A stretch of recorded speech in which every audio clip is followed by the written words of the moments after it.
देखिए, आधार को लोग अभी तक नहीं समझ पाए हैं पूरी तरह से। कई ऐसे लोग हैं, कहीं ना कहीं कोई जगह उनको डिजर्विंग एक उनको एडवांटेज उनके बिजनेस का नहीं मिला है। When the pandemic hit, there was a big challenge of access for the consumers for products and the sellers to access the consumer, especially the small and micro enterprises.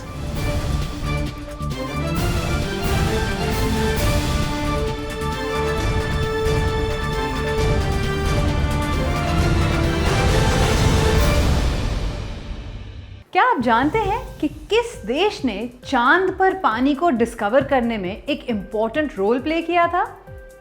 वो था हमारा देश India, और ये करके दिखाया था हमारे चंद्रयान 1 ने। हे, ब्रावो इंडिया! एक बात तो मानने की है कि जब इंडिया कुछ ठान लेता है तो करके दिखाता है, और इसका जीता जागता सबूत है कुछ ही दिन पहले हुई चंद्रयान 3 की सक्सेसफुल मून लैंडिंग। या फिर इतने विशाल पॉपुलेशन वाले देश में कोविड वैक्सीनेशन की एक मैसिव ड्राइव। इंडिया ने अपनी इस टेक्नोलॉजिकल पावर, इनोवेशंस और इंटेलिजेंस से दुनिया भर से भरपूर प्रशंसा बटोरी है। इसी तरह आज डिजिटल स्पेस में भी भारत ने कुछ ऐसी चीज़ें करके दिखाई हैं जो न सिर्फ ट्रेंड सेटर्स हैं बल्कि दुनिया के लिए एक एग्जाम्पल है। आप तो जानते ही हैं कि आजकल सभी कुछ डिजिटल हो गया है। Digital documentation, digital banking, digital payments, digital learning से लेकर डिजिटल शॉपिंग, डिजिटल एडवर्टाइजिंग और न जाने क्या क्या। तो स्वागत है आपका क्वालिटी टाइम्स के इस सेकंड एपिसोड में, जिसमें हम आपको इंडिया की कुछ डिजिटल अचीवमेंट्स के बारे में बताएंगे और ऐसे लोगों से भी मिलवाएंगे जिन्होंने भारत की अभी तक की इस डिजिटल क्रांति में एक अहम भूमिका निभाई है। बात चाहे कोरोना काल में कोविन पोर्टल की हो या रोजमर्रा की जिंदगी में यूज होने वाले आधार कार्ड की, इस डिजिटाइजेशन ने कई मुश्किल डॉक्यूमेंटेशंस को कितना आसान बना दिया है ना। तो आइए आज के हमारे न्यूज़ मेकर सेक्शन में मिलते हैं डॉक्टर RS शर्मा से, जिन्होंने इंडिया के इन डिजिटल प्लेटफॉर्म्स के साथ साथ try, Ayushman Bharat digital mission और ONDC प्रोग्राम्स जैसी कई योजनाओं के डिजिटाइजेशन और इम्प्लीमेंटेशन में एक महत्वपूर्ण योगदान दिया है। सर, आधार क्या है? क्या ये सिर्फ एक आईडी प्रूफ है? आधार एक नॉर्मल आइडेंटिटी कार्ड का प्रोजेक्ट नहीं है। आधार एक नेक्स्ट जनरेशन डिजिटल आइडेंटिटी है जो ऑनलाइन है। आधार के साथ कोई एलिजिबिलिटी नहीं लगी हुई है। आधार केवल ये सिद्ध करता है कि आप हैं। तो ये इसने पूरी जो हमारी जो डिजिटल सर्विस डिलीवरी सिस्टम है उसको पूरी तरह ट्रांसफॉर्म कर दिया है।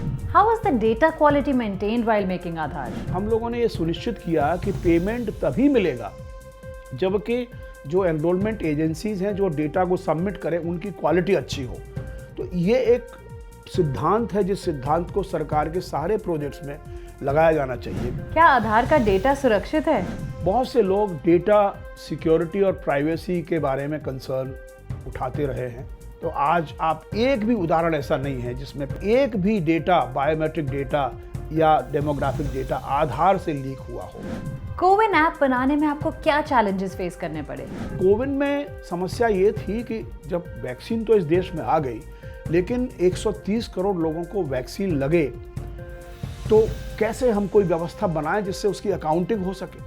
हमारे देश की जो डिजिटल लिटरेसी जो लेवल है या जनरल लिटरेसी लेवल है, बड़ी विविधता है हमारे यहाँ।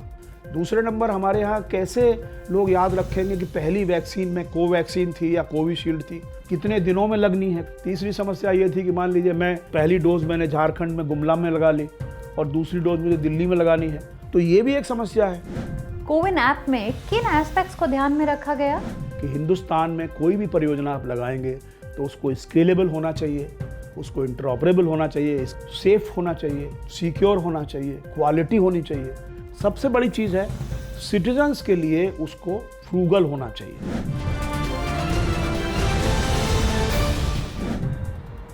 ओह सॉरी, खाना ऑर्डर कर रही थी।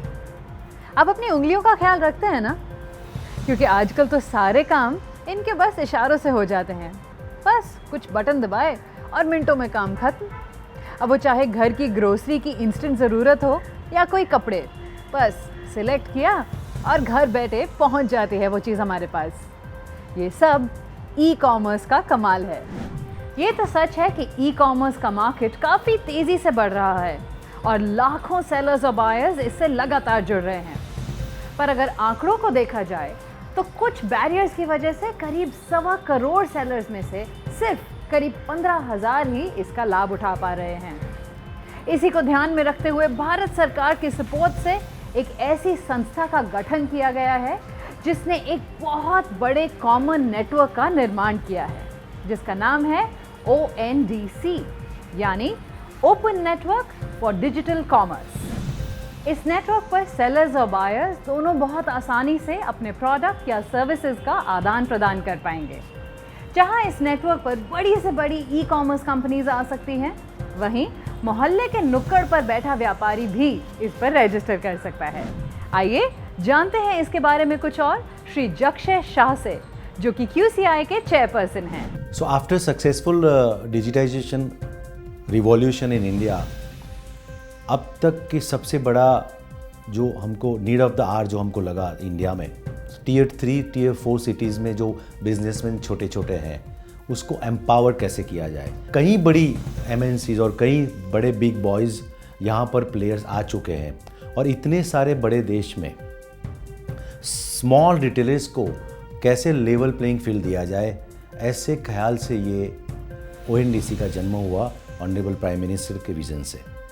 और मुझे ये कहने में बहुत गर्व महसूस हो रहा है कि ये इंक्यूबेटेड QCI में हुआ था और QCI उसको हर तरह से हैंड होल्डिंग करना चाहती है और करती रहेगी। इस नेटवर्क के बारे में हमने ONDC के CEO श्री T कोशी से भी बात की। Open network for digital commerce का आइडिया है ये पूरा डेमोक्रेटाइज करना। उसका मतलब क्या है, आजकल अगर आप एक सेलर हो, एक प्लेटफॉर्म है, सिर्फ उसका बायर को आपको डिस्कवरेबल है। ONDC का हिसाब से क्या होता है, अगर आपका प्रोडक्ट ONDC प्रोटोकॉल से ONDC नेटवर्क में विजिबल कर दिया तो हर बायर एप्लीकेशन से आपको डिस्कवरेबल होगा। तो है ना ONDC एक कमाल का नेटवर्क। तो आज के क्वालिटी टाइम्स के एपिसोड में इतना ही। अब आपसे मुलाकात होगी अगले एपिसोड में। एंड ऑलवेज रिमेंबर, क्वालिटी आपका अधिकार है।